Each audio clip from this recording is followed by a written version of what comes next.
کہ سعودی عرب کی سرزمین پر آپ کو یہ 10 کام ہرگز نہیں کرنے ہیں۔ تو نہ ڈپوٹیشن اسٹاف، نہ خادم الحجاج، نہ کونسلیٹ جنرل آف انڈیا آپ کی مدد کر پائیں گے۔ آپ چلے تو گئے لیکن واپسی میں آپ اندر نہیں گھس پائیں گے۔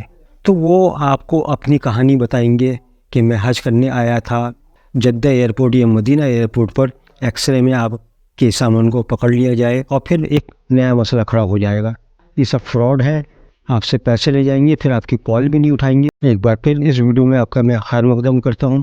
آج کا ٹاپک بہت امپورٹنٹ ہے۔ دیکھیے، آپ اپنی زندگی کا بہترین سرمایہ اس سفر میں لگانے جا رہے ہیں اور یہ آپ کی زندگی کا بہترین سفر ہے۔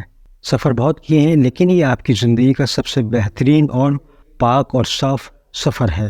اس لیے میں آپ کو تاکید کرتا چلوں کہ سعودی عرب کی سرزمین پر آپ کو یہ 10 کام ہرگز نہیں کرنے ہیں۔ نوٹ کرتے رہیے گا، ایک ایک کر کے میں آپ کو بتاتا رہوں گا، کیونکہ سعودی عرب کے قانون بڑے سخت ہیں۔ اور پھر اس میں اگر آپ خدا نخواستہ کسی چیز میں ملوث پائے گئے تو نہ ڈپوٹیشن اسٹاف، نہ خادم الحجاج، نہ کونسلیٹ جنرل آف انڈیا آپ کی مدد کر پائیں گے۔ تو اس لیے بی کیئرفل، کیونکہ آپ دوسرے ملک میں جا رہے ہیں، آپ کو وہاں کے قاعدے قانون فالو کرنے پڑیں گے۔ نمبر 1، سعودی عرب میں کسی بھی طریقے کا اجلاس کرنا، کسی کو ایڈریس کرنا، ایک گیدرنگ کو، ایک مجموعے کو سے خطاب کرنا، ایک لارج گروپ میں اکٹھا ہونا اور کسی بھی پولیٹیکل بات چیت میں شامل ہونا، خاص طور سے سعودی عرب کے بارے میں، اور کسی بھی طرح کا فلیگ، جھنڈا ساتھ لے کے چلنا یا اس کو دکھانا میڈیا کے سامنے یا میڈیا سے مخاطب ہونا، یہ قانوناً جرم ہے۔ اس لیے آپ اس کو نوٹ کر لیجیے گا۔ نمبر 2، کیونکہ آپ مکہ میں رہیں گے اور آپ کو 20-25 دن ملیں گے وہاں حج سے پہلے، تو بہت سے لوگ اس سوچتے ہیں کہ ہم یا تو جدہ گھوم آئے یا ریاض گھوم آئے یا طائف چلے جائیں۔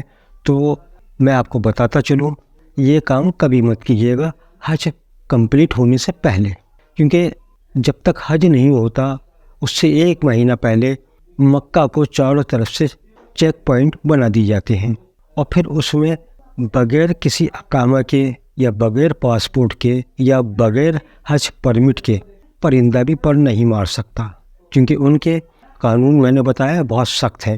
اب آپ سپوز جدہ چلے گئے اپنے کسی بھائی کے پاس یا کسی اور رشتہ دار کے پاس یا دوست کے پاس، آپ چلے تو گئے لیکن واپسی میں آپ اندر نہیں گھس پائیں گے، کیونکہ آپ کا پاسپورٹ آپ کے پاس نہیں ہوگا، آپ کا پاسپورٹ معلم کے پاس ہوگا۔ تو آپ کچھ بھی کہتے رہیے، پھر وہ آپ کو انٹری نہیں دیں گے، اور پھر وہ ایک بہت لمبا پروسیس ہے، اس میں 2 یا 2.5 دن لگ جاتے ہیں آپ کو اندر لانے کے لیے، اور اس میں بڑی مشینری کو بھاگ دوڑ کرنا پڑتی ہے۔ تو اس لیے میں آپ کو تاکید کر رہا ہوں کہ حج کمپلیٹ ہونے سے پہلے آپ مکہ شہر کو نہیں چھوڑنا ہے۔ حج جب آپ کا کمپلیٹ ہو جائے تو پھر آپ کہیں بھی جا سکتے ہیں۔ نمبر 3، دیکھیے، آپ وہاں طواف کریں گے مکہ کی یا مدینہ کی سڑکوں پر، آپ کو ان نون یعنی کہ کچھ لوگ ملیں گے، اکثر مل جاتے ہیں، آدمی نہیں ہوتا لیکن پریکٹیکلی لوگ ملتے ہیں۔ وہ پاکستان کے بھی ہو سکتے ہیں، انڈیا کے بھی ہو سکتے ہیں، بنگلہ دیش کے بھی ہو سکتے ہیں۔ تو وہ آپ کو اپنی کہانی بتائیں گے کہ میں حج کرنے آیا تھا، میرا سوٹ کیس چوری ہو گیا یا میرے پیسے گر گئے، تو آپ مجھے 20-25 ریال کی مدد کر دیجئے، میں بہت پریشان ہوں، میں نے کھانا نہیں کھایا۔ کیونکہ دیکھیے، دنیا میں ہر طرح کے لوگ ہیں۔ اب آپ کہیں گے کہ اتنی پاک اور اتنی مبارک جگہ پر اس طرح کا کام، تو ظاہر ہے آپ کسی کو نہیں روک سکتے، آپ کسی کے ضمیر کو جگہ نہیں سکتے۔ اب اگر اس نے اپنا ضمیر ایسا بنا لیا ہے تو آپ کچھ نہیں کر سکتے۔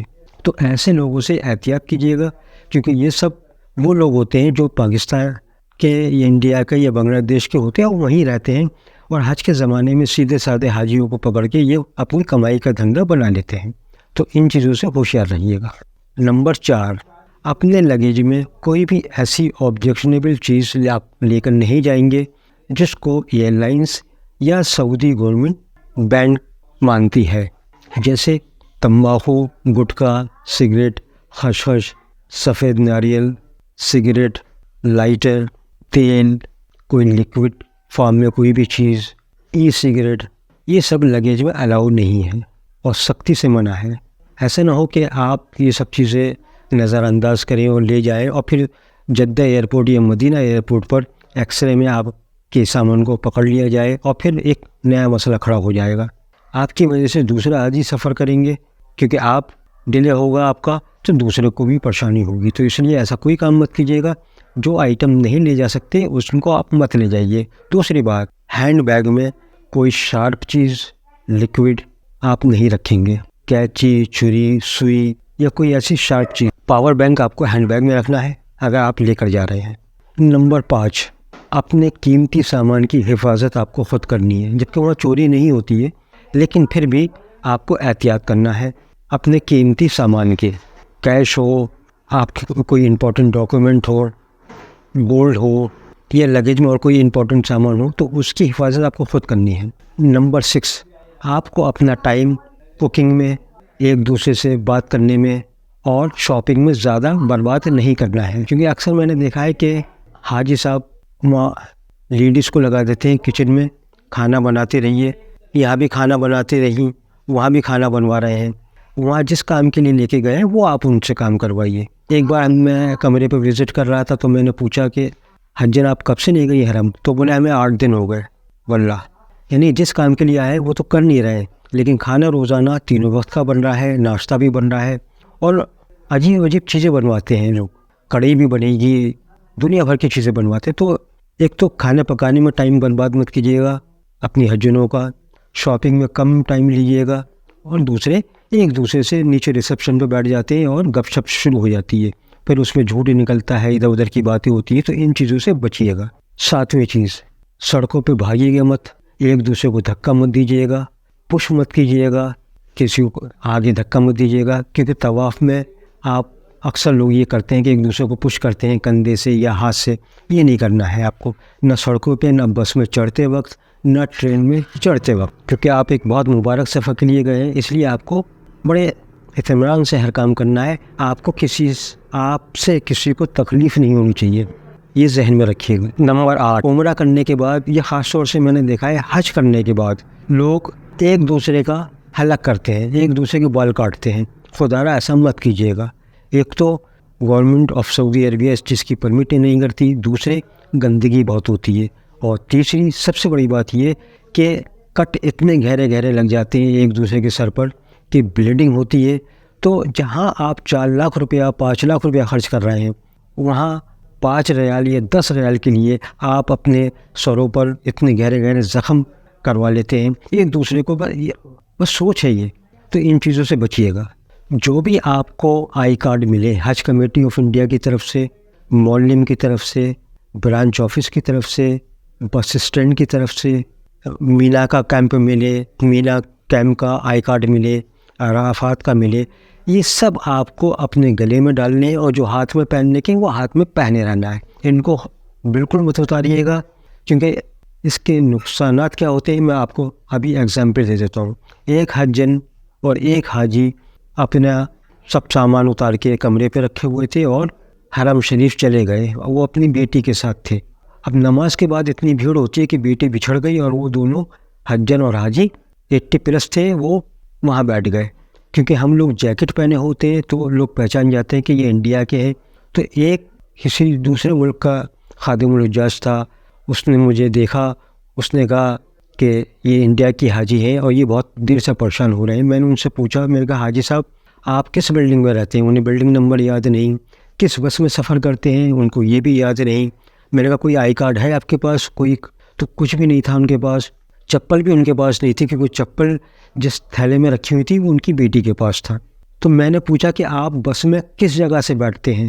2 راستے میں نے دکھائے، کیونکہ ہندوستان کے جو حاجی ہوتے ہیں وہ 2 بس اسٹاپ سے جاتے ہیں. تو پہلے ایک بس اسٹاپ دکھایا، پھر دوسرا دکھایا، تو انہوں نے اس بس اسٹاپ کو پہچان لیا. پھر اس بس اسٹاپ پر لے کر پہنچا عزیزیہ میں، وہاں میں نے حاجیوں کو بٹھایا. پھر برانچ آفس لے کر گیا، پھر ان کا نام پوچھا، ان کو کور نمبر یاد نہیں تھا.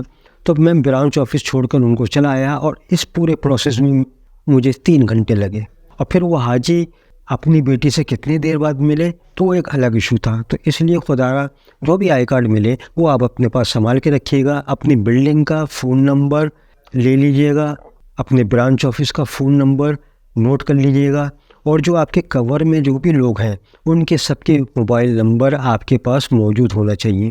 اگر موبائل میں فیڈ نہیں کر رہے ہیں تو کوئی ایک چھوٹی سی ڈائری لے لیں، اس میں سب چیزیں یہ نوٹ کرتے چلیں۔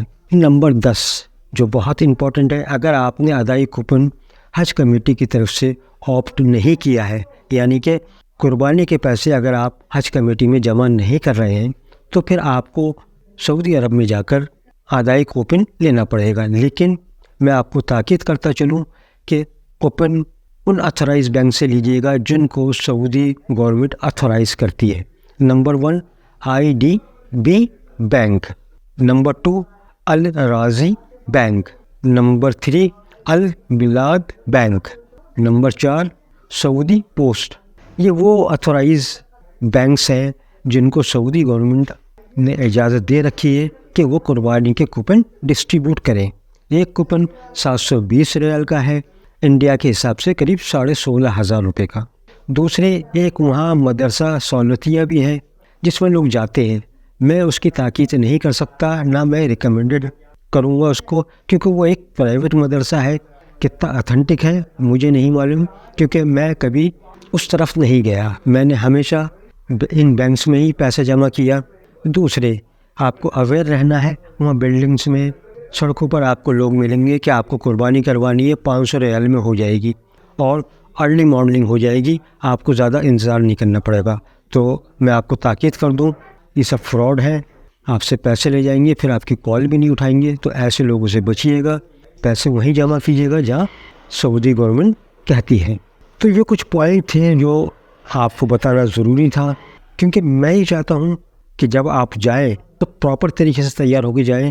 جیسے کہ حاجی، اب اس میں دیکھیے پڑھا لکھا حاجی بھی پریشان ہوتا ہے اور کم پڑھا لکھا بھی حاجی پریشان ہوتا ہے۔ تو اگر آپ کے ذہن میں یہ ہے کہ میں تو پڑھا لکھا ہوں، میں مینیج کر لوں گا، نہیں، یہ غلط فہمی ہے آپ کی۔ تو اس لیے ایک ایک چیز کو سوچ کے چلیے گا، سنبھال کے چلیے گا، کیونکہ آپ حج کے سفر پہ جا رہے ہیں، آپ کی زندگی کا اہم سفر ہے، اور اس میں کوئی کوتاہی مت برتیے گا کہ آپ کو دم دینا پڑے۔ اس لیے ہر ارکان بہت سنبھال کے کریے گا، اور اگر آپ مجھ سے جڑے رہیں گے تو میں آپ سے وعدہ کر رہا ہوں کہ آپ کو کہیں تکلیف نہیں ہونے دوں گا انشاءاللہ۔ لیکن آپ کی محبتوں کی ضرورت ہے۔ اگر آپ نے ابھی تک چینل کو سبسکرائب نہیں کیا ہے تو سبسکرائب کیجیے، لائک کیجیے، شیئر کیجیے، اور میں دعا کرتا ہوں کہ جو بھی حاجی اس بار حج کے لیے جا رہے ہیں، اللہ ان کے ہر ارکان کو اچھی طریقے سے ادا کروائے، ان کے حج کے سفر کو اپنی بارگاہ میں قبول فرمائے، ان کی ایک ایک عبادت، ایک ایک دعاؤں کو اپنی بارگاہ میں قبول فرمائے۔ آمین ثم آمین۔ اور آپ بھی کم سے کم کمنٹ باکس میں آمین ضرور لکھ دیجیے گا۔ آمین میں آپ کنجوسی مت کیجیے، آمین تو آپ لکھ ہی سکتے ہیں۔ آج کے لیے اتنا ہی، اللہ آپ کا نگہبان۔ مصطفیٰ مجتبیٰ، مصطفیٰ مجتبیٰ۔